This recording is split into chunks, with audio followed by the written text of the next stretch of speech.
My name is Dev Achari, and I'm the president of Taupo Satsang Ramayan Mandali. And firstly, thank you for giving us the opportunity to talk to you guys or to take our Mandali up to you guys, like the media.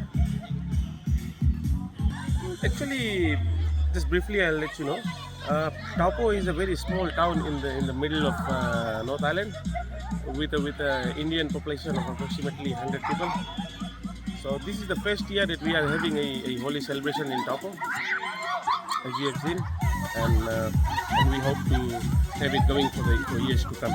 There was around 70 to 80 people that had gathered. Nice. Mainly all of them are from Fiji, but there was just a couple of white people and our Itoki brothers. Holi is the festival of color, but aside from that, the most important thing about celebrating Holi is that it is a win of good over evil.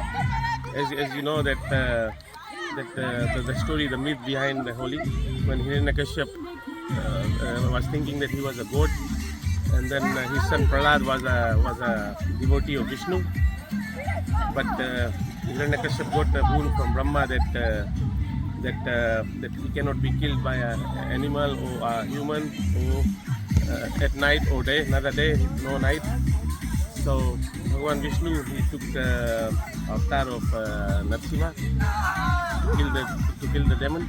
So actually Narasimha was half man and half lion, and he wasn't killed either at night or in the morning. He was just killed during sunset.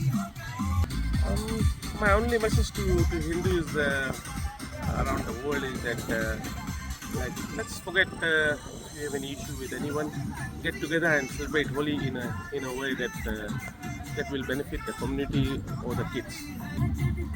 Like in Fiji, people do it properly. I won't say properly, but like in Fiji, there's a lot of facilities like that.